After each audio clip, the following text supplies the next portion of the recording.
Hello all welcome back to channel. हम Indian history के बारे में पढ़ने वाले हैं जो कि एसएससी जेईई और आरआरबी जेईई के पर्पज़ से बहुत इंपॉर्टेंट है। और Indian history can it is beneficial like any non technical exam, so we can discuss it.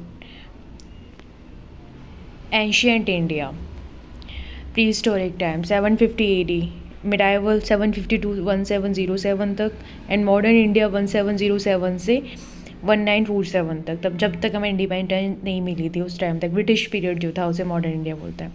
अब एडी एना डोमिन, ये मतलब क्रिश्चियन एरा को शो करता है या फिर common era after birth of Christ, जब तक उनका बर्थ हुआ था उसके बाद का जो चल रहा है एरा उसे कॉमन एरा कहते हैं या फिर एना डोमिन से रिप्रेजेंट करते हैं। एडी से BC before common era. Calendar हमारे पास क्रिश्चियन और ग्रेगोरियन कैलेंडर्स हैं। फिर इसके बाद में एज के बारे में पढ़ते हैं अपन कि कौन कौन से पीरियड्स होते हैं, कैसे काउंट कैसे हमने डिफ्रेंशिएट किया है अलग अलग जगह। तो फर्स्ट है अपना पैलियोलिथिक एज।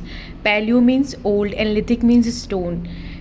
तो ओल्ड स्टोन एज फर्स्ट है। इसका टाइम क्या है, जो 10,000 BC से पहले का टाइम था ना, उसे ना पैलियोलिथिक एज में काउंट किया गया। उस टाइम लोग जो करते थे हंट या फिर फूड के लिए, फूड गैदरिंग के लिए, उन्होंने ना स्टोन्स के वो बनाए हुए थे, वेपन्स बनाए हुए थे, वो यूज़ करते थे। हंटिंग के लिए भी हंट करते थे, फिर वो जो भी था उसे खाते थे। फिर है मीसोलिथिक। मीसो मतलब मिडिल, लिथिल स्टोन, तो मिडिल स्टोन एज, तो 10,000 से 4,000 BC के बीच में। और इसमें जो वेपन्स जो होते थे उन्हें माइक्रोलिथ्स बोलते थे। फिर इसके बाद में neolithic age, new stone age. इस टाइम तक जो इंसान है वो एनिमल हस्बेंड्री और एग्रीकल्चर के बारे में जान गया था, तो इसे न्यूलिथिक एज कहते हैं, जो 4,000 से 1800 BC तक है। ये मतलब बहुत डिटेल में नहीं है बट मेन पॉइंट्स हैं। फिर इसके बाद में चैल्कोलिथिक एज।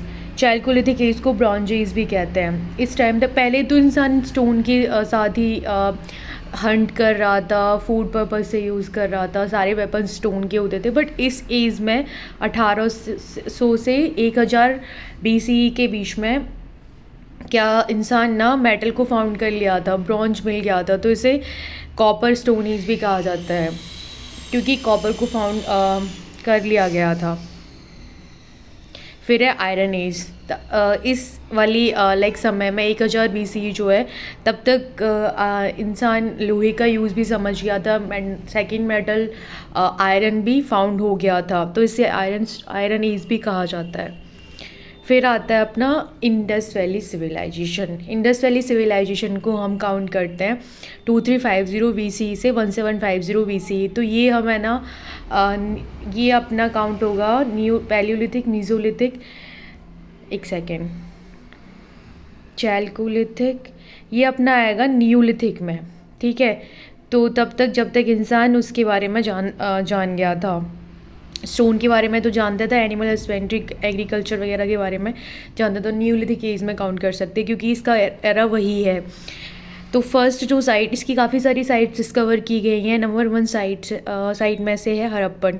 हड़प्पा 1921 में डिस्कवर किया गया था under the supervision of the Dayaram Sahni ji, and it's located on the bank of the Ravi river and first site near the village of the Punjab which is situated in Pakistan, also known as Harappan civilization। and evidence इसमें 6 granaries, cemeteries कब्र मिले थे, stone symbols of lingam, vanity box, dice, Nataraja form of male dancer Nataraja की मूर्ति भी यहाँ से मिली थी। फिर इसके बाद में है मोहनजोदाड़ो 1922 में under the supervision of R.D. Banerjee ये डिस्कवर किया गया था। और मोहनजोदाड़ो एक सिंधी वर्ड है, इसका मीनिंग होता है mound of dead. Mound of dead मतलब मृतकों का टीला। ये इंडस रिवर के पास में मिली थी। उसके एविडेंस हैं great bath, great granary, assembly hall, Yogi seal and dice, dancing girl से बहुत सारे क्वेश्चंस आते हैं, एंड वेल्स, ग्रेट बाथ, ये सब मतलब पॉइंट्स हैं। इन सब से काफ़ी सारे ऑब्जेक्टिव क्वेश्चंस बनते हैं। सेकंड हो गया अपना थर्ड है चुंधारो। ये हमें मिला था, इसको डिस्कवर किया गया था 1925 में, और ये भी इंडस रिवर के सिंध नदी के पास में प्राप्त मिले थे, discovered by the Mackay and the N G Majumdar, और प्लेस सिंध। एंड एविडेंस मिले थे लिपस्टिक सिटी। ये है सिटी विदाउट सिटाडल। सिटाडल मतलब फोर्ट, यहाँ पर कोई फोर्ट नहीं था। इंक पॉट मिला, imprint of the dog paws on the brink. ईंटों के ऊपर मतलब डॉग्स के पैर के निशान मिले हैं। Terracotta model of the bullock cart, terracotta का मॉडल मिला है बुलॉक कार्ट का, एंड बैंगल्स मिले हैं यहाँ से।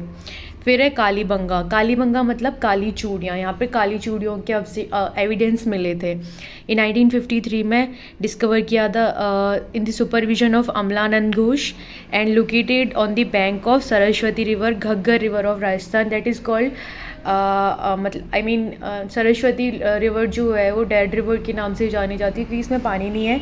उसी से कंपेयर किया जाता है घग्गर को। घग्गर हनुमानगढ़ राजस्थान में है, और कभी कभी बरसाती पानी आता है इसमें। और यहाँ से हमें closed field and cylindrical seals के एविडेंस मिले हैं। तो जुते हुए खेत और सिलिंड्रिकल सील्स मतलब seals that can rolled on the clay, और विच इज़ मतलब वो अपना इम्प्रेशन छोड़ देते हैं। एक अगर गीली क्ले पर आप उसे रोल ऑन करोगे तो वो अपना एक वो छोड़ देता है, इम्प्रिंट छोड़ देता है, प्रिंट छोड़ देता है। तो which like that kind of print मिले हैं विच, और ये सील मिली है कालीबंगा से। और काली चूड़ियाँ तो मिली ही है। कालीबंगा पंजाबी वर्ड है, सिंधी वर्ड है। फिर है लोथल। लोथल को 1957 में डिस्कवर किया गया था SR राव के द्वारा, और इसे सिटी ऑफ डेड्स भी बोलते हैं। Lothal Gulf of Khambhat Gujarat, located on the bank of Bhogava river, Gujarat में। Largest structure of the whole Indus Valley Civilisation found here. यहाँ पर इंडस वैली साइट्स का सबसे बड़ा स्ट्रक्चर मिला है, जितनी भी इंडस वैली साइट्स हैं उनमें। इसके एविडेंस क्या है? डॉकयार्ड। डॉकयार्ड मतलब बहुत बड़ा एक बंदरगाह मिलने का एविडेंस है यहाँ पे। राइस हस्क, चावल की हस्क मिली है। फ्लोर मेजरमेंट्स के लिए स्केल्स वगैरह मिले हैं। इसका और राइस का वैदिक नेम जो होता है वो व्रीहि होता है।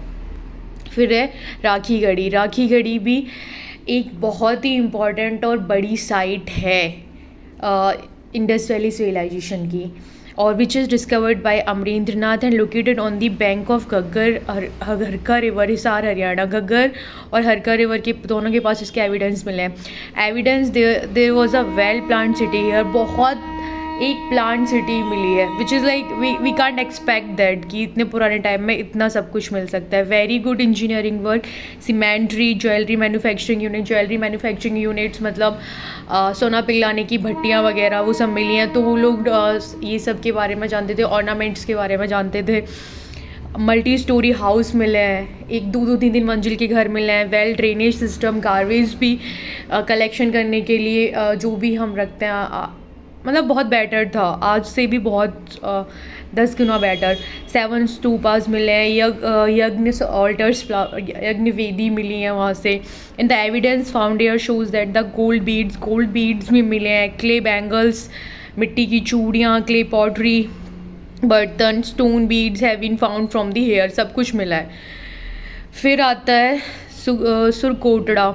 ये 1964 में गुजरात में साइट वहाँ पे डिस्कवर किया गया था GP जोशी के द्वारा। Evidence horse bone, oval graves मिली हैं, कब्र मिली है ओवल शेप की, पॉट बरिल और घोड़े की हड्डियाँ। फिर इसके बाद में वनवाली 1974 में हरियाणा में supervision of RS West, located on the bank of Ghaggar. Evidence lack of chest और ग्रिड पैटर्न। फिर इसके बाद में धौलावीरा 1992 गुजरात में under supervision of GP Joshi, located in the bank of Luri river, Rajasthan. And second evidence water systems and reserve Gujarat में मिला है, not Rajasthan. Water system and reservoir found, water system मिला है, सोचो उस time and reservoirs found, reservoirs मतलब वाटर रिजर्वायर्स वगैरह, पानी वानी स्टोर करने के लिए, overhead tank types. And it is like India's 40th UNESCO world heritage site. Features of the Indus Valley Civilisation. Indus Valley Civilisation के क्या क्या फीचर्स हैं, कैसे मतलब लोग रहते थे, क्या सिस्टम था. तो first urbanisation and second town planning divided into. Urbanisation भी था. टाउन प्लानिंग किस तरह की थी, वेस्ट और ईस्ट, मतलब वेस्ट साइड में जो होता था सिटाडेल फोर्ट होता था, थोड़ी ऊंचाई पे होता था. नीचे जो लोअर रहते थे वो उनके जैसे राजा रहेगा, ऊपर नीचे प्रजा रहेगी, उस टाइप से था. फिर है फीचर्स ऑफ धौलावीरा. धौलावीरा में 3 टाइप्स का डिवाइडेशन सिस्टम था. सिटाडेल था, मिडिल टाउन था, लोअर टाउन था. स्टेडियम भी मिला है यहाँ पे. And lower town in the chess board, like chess board की तरह था. ग्रिड पैटर्न में इतने अच्छे से मतलब टाउन प्लानिंग की हुई थी उस टाइम पे इन लोगों ने. मतलब each and every road cut on like each other at 90 degree angle ना. एंड घर जो थे, घरों में सीढ़ियाँ थी, मड ब्रिक्स थी, जली हुई ईंटों से भी बने हुए थे कुछ घर. Aware about the hygiene and sanitation, और हाइजीन के बारे में भी अवेयर थे वो लोग. Economy, agriculture, weather, cotton, barley, oil seeds, pulses. Agriculture के बारे में उन्हें पता था तो वो वीट और कॉटन, बार्ले, ऑयल सीड्स, दाल वगैरह सब के बारे में. ऑयल सीड्स मतलब मस्टर्ड, तेल वगैरह, इन सब की खेती के बारे में जानते थे. और इसी धौलावीरा साइड से फर्स्ट कमर्शियल क्रॉप के एविडेंस मिले हैं विच इज़ लाइक कॉटन. कॉटन को ओल्ड टाइम्स में लाइक ग्रीक वर्ड है जिसे सिंडन भी बोलते हैं कॉटन को. और ओल्डेस्ट ट्रेड कॉटन, ओल्डेस्ट मतलब सबसे पुराना जो व्यापार है वो कॉटन का ही होता था according to Dholavira evidence. And thanks for watching guys. It's all about Indus Valley civilizations and next lecture में कुछ और कवर करता है. Thanks for watching.